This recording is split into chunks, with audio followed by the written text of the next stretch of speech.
Dear student, आज मैं class 10 के English supplementary book footprint without feet के चैप्टर 5 फुटप्रिंट विदाउट फुट का आलोचनात्मक सार लेकर आई हूँ। इसमें आप देखेंगे कि कम से कम समय में और कम से कम शब्दों में कहानी आपको समझ में आएगी। फुटप्रिंट विदाउट फीट चैप्टर के writer mister Herbert George Wells, जो कि इंग्लिश राइटर हैं, जिन्हें फादर ऑफ साइंस फिक्शन के नाम से भी जाना जाता है। इन्होंने बहुत कलात्मक, वैज्ञानिक, मजेदार और एक काल्पनिक कहानी द्वारा मनोरंजन कराने के साथ साथ एक बहुत ही गंभीर प्रश्न चिन्ह हमारे लिए छोड़ दिए हैं। कहानी में जो मुख्य किरदार हैं, एक मेधावी वैज्ञानिक ग्रिफिन है, जो कि अपने परिश्रम और बल पर एक ऐसा रसायन तैयार करते हैं जिससे मानव अदृश्य हो सकता है, और ये दुर्लभ दवाई वो स्वयं पी जाते हैं। और किस तरह उनका संघर्ष शुरू होता है, इसी के बारे में लेखक ने बताया है पूरी कहानी में।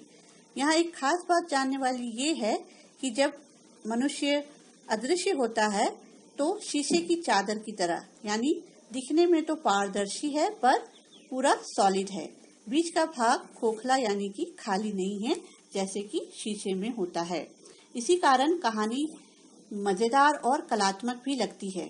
जब सिर्फ कपड़े पहनने पर मनुष्य बिना सर वाला आदमी दिखता है, और जब कलात्मक तरीके से ऊपर के भाग को पट्टी और नकली नाक और मूछें आदि लगा देते हैं, तो वो पूरी तरह से सदृश्य दिखाई देता है।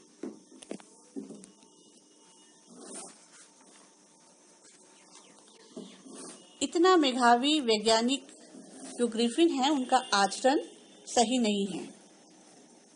वो क्या है, शॉर्ट टेम्पर्ड है और बहुत ही जल्दी गुस्सा आ जाता है, तथा लॉलेस पर्सन उनको माना गया है, क्योंकि वो अपने मर्जी से जीते थे, किसी के बारे में सोचते नहीं थे। वो ऐसे इंसान थे, और इसी के कारण, उनके आचरण के कारण क्या हुआ कि उनके जो मकान मालिक थे उन्हें निकालने वाले थे, और इसी के कारण वो जब उनको पता लगता है तो वो क्या करते हैं कि उनके घर में आग लगा देते हैं बदला लेने के लिए, और स्वयं को बचाने के लिए वहां से इनविजिबल यानी कि अदृश्य होकर निकल जाते हैं, वहां से भाग जाते हैं।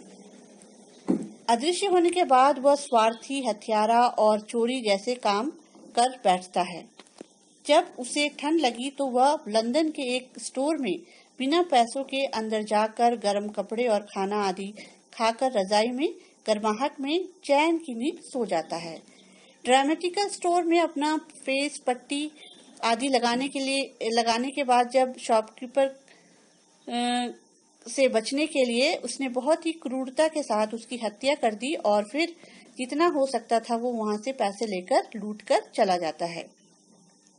कोई उसके पीछे ना पड़े, इसके लिए वो भीड़ भाड़ वाली लंदन की गली को छोड़कर आइपिंग नामक गांव में एक सराय पर ठहर जाता है, जहां पैसे खत्म होने पर सराय की मालकिन मिसेस हॉल्स के घर पर चोरी कर लेता है।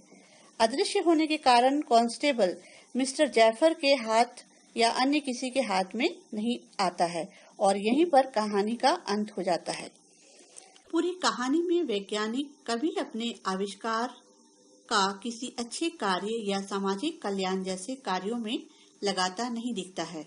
वह अपने आविष्कार से खुद भी एक तरह से मुश्किल में फंसा हुआ नजर आता है। सिर्फ बुद्धिमान होने से ही नहीं, बल्कि आचरण भी सही होना चाहिए, इस बात का उजागर लेखक यहाँ कर रहा है।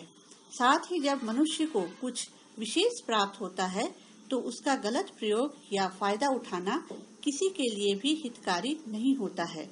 परमाणु बम जैसे कई ऐसे ज्वलंत उदाहरण आपको मिल जाएंगे, जहां मनुष्य द्वारा आविष्कार किए गए चीजों का मनुष्य के लिए ही परेशानी का सबब बन गया है। कहानी का कोई अंत न बताकर लेखक ने हमें कई ऐसे प्रश्न सोचने के लिए हम पर छोड़ दिया है।